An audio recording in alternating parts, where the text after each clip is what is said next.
Magneto loves to fuck. I didn't know he was so horny, man. I missed this chapter of the X-Men series. Well, you didn't Well, shame on him. all that power. You didn't think it was going to be some kind of side effect like that? That's true. If you had magnetic powers, sure, you might want to promote the mutant race. But first, you're going to fuck your brains out. Yeah, Hey, he ain't a pussy magnet for nothing. I was going to say, he's got magnetic powers already. Magnetic personality to score that much tail.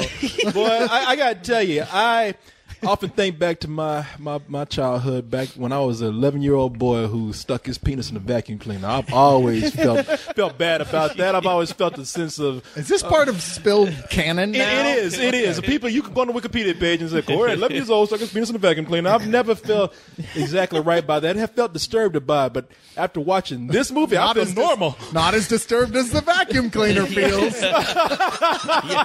Yeah, when do I get to tell my story over here? Oh, don't worry. I took it out to breakfast, man. It's all right. But You have to appreciate a movie where a guy is just fucking so much to where, wow, I'm jealous of this guy. Until there's a point where you go like, oh, shit, that's the other side of this?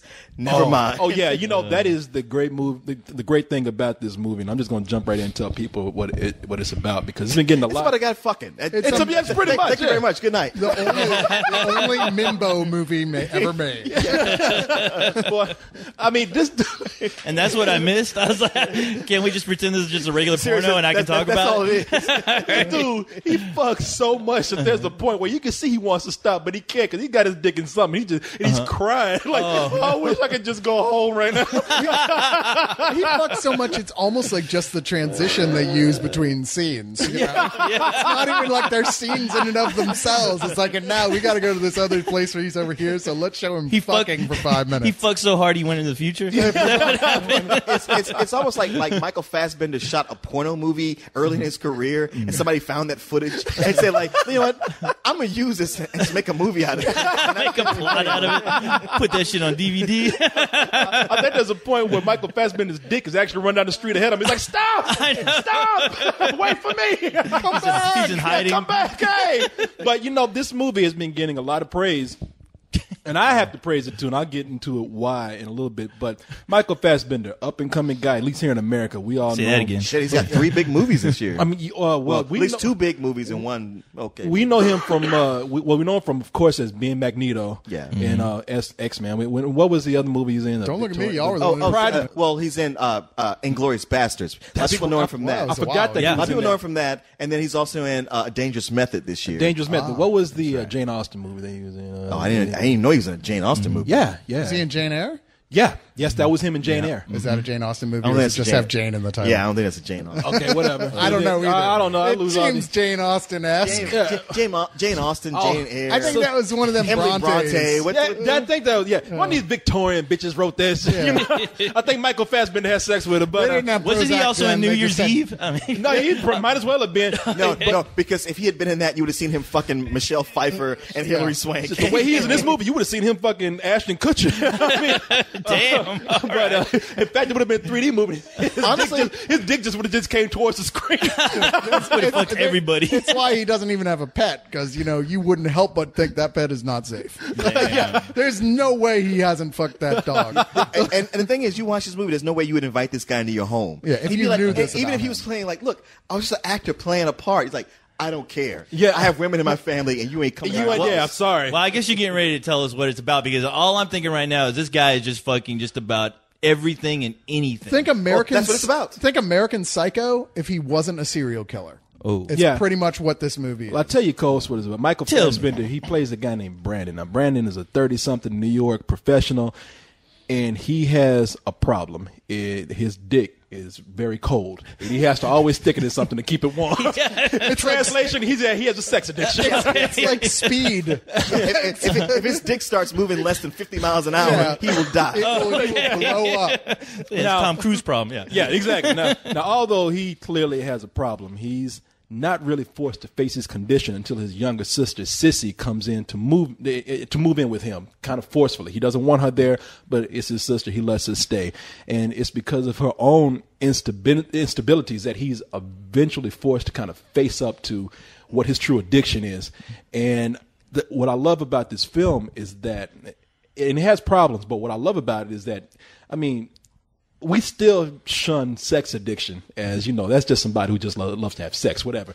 This movie is the first thing that made me think like sex can be as much an addiction as drugs or alcohol, because this guy, just the things that he and I don't know, and this might be exaggerated here, but the way this guy is wandering the streets, just not even wanting to be out there, just looking for something, literally to like put his penis in, is disturbing and also just very sad. Now you know what it's like being your friend, Corey. Yeah. This movie is your intervention. It is one of those things that it's not a film that really has a plot per se. I mean, it does kind of, but it's more just about a very small series of interactions between this guy and his sister. I'm sorry, who plays his sister? Carey Mulligan. Carey Mulligan, who is really fucked up in her own right, but nowhere near as fucked up as this guy is. The thing is that he's created a universe of solitude where no one else knows how fucked up he really is.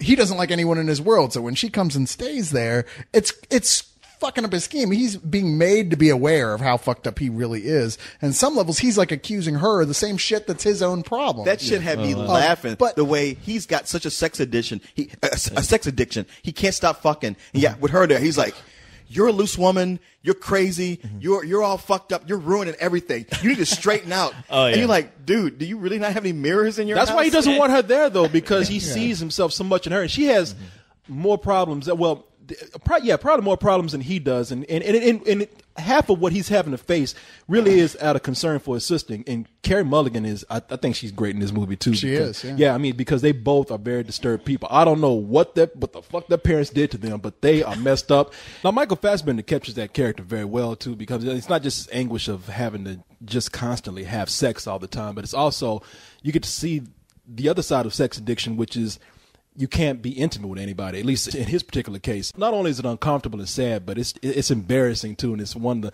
the most uneasy things that I've seen on screen this year. For them to just be able to capture all that makes it a good movie to me. I know you didn't probably feel as much that way as I do, Leon, because you felt like this didn't come to any real conclusion. That's kind of what it comes down to. I mean, there's been this falls into a category with a number of these screenings that we've seen this year, where it's a great character piece, no doubt, great acting, and I'm totally involved in it.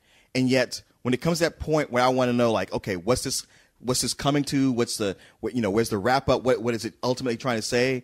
It just cuts off. It's like, oh, well, I guess what it was trying to say, it said 30 minutes ago, and I just kind of sat around. And it's not like when people like with no Country for Old Men, you want a Hollywood ending. It's like, no, but I wanted an actual ending.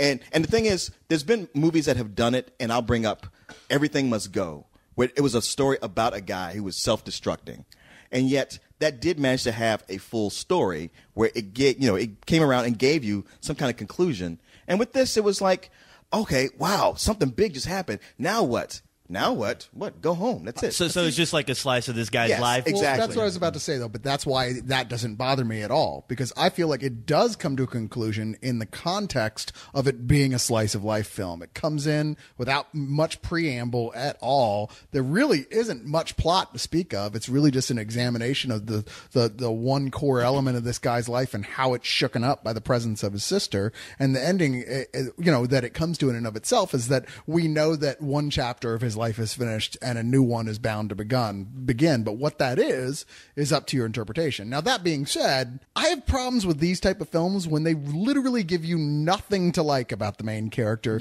other than, like I said, Corey could identify with him, but hey, that's my hero. Oh, it's Magneto. You literally have to project things onto him to find something to like about him as a person, because he's an asshole to absolutely anyone who crosses his path. I mean, he's just not a nice guy in any way. He uses everyone around him. He's a total jerk to his sister. I mean, like, wow, he mistreats her like crazy. Just, it was one of those things, like, if you had given me something to hold on to, some core kernel of his personality that goes, no, there's a good guy in here, I would have had a lot more interest. But that's why I had problems. Now, like you said, Corey, great performances all around, no question. Sure. Beautiful cinematography at points. Yeah. But I couldn't really get into his story because of that. So I'm assuming because maybe they would have made it more interesting if he felt sorry for these people, that he was like, coming into their lives, even though he knew he only had one objective. But at the same time, like, if there's some kind of sympathy behind him just wanting to fuck. He felt sorry for himself. He has moments where he realizes, like, shit, things are bad for me. I'm in a bad way, but that's about it. He's like passively self-destructive. Like, you watch his life. Like, at first when he's fucking a bunch of chicks, it's like, yeah. But the more it goes on, and the fact that you see that he has no ability to be intimate with people who genuinely like if a chick is really into him, he can't get it up. He can't for perform. He doesn't know what to do. Yeah, with it. this is a guy that has to order prostitutes or have one night stands, and the dirtier the better. Go to swingers clubs. Yeah, swingers. I mean, if he's fucking next to a dumpster, stand on top of a bum, that's a turn off for him. But if it's like flowers, nice hotel room, and it's a girl that's really into him, he's like, sorry. But he's just fucking like chicks, right? But- He's well, not going let's to not get crazy in, route. let's not get too far into it. This is what we say. Watch the movie, but Okay. But so I see more into this character, complexity, more than probably you guys do, because this is a guy. Him not being able to be intimate is part of his cold, the coldness that you see. I don't think that he's necessarily a bad guy. I think that he's just a guy who's had this addiction for so long that he doesn't know how to relate to people. I mean, he's just like that psychopath that you see in a movie who kills because he just has no feelings. This instead of killing, this guy just has to have sex. And I mean, there's moments where I don't think he really is feeling sorry for himself. I think he just realizes that this is something that he can't control, and he really feels bad about it. He wishes that he could change, and he can't. And that's the other reason why I don't think we really need like some sort of clarity about the end of this film or where this guy's going next, because we have to be left to say, it's up to us to figure out what is this guy going to do next. What is his own conclusion going to be? We're not being told. We just have to hope for the best for this person. Well, I mean, assuming that you would have any hope for him at all. Like I said, I feel sorry for anybody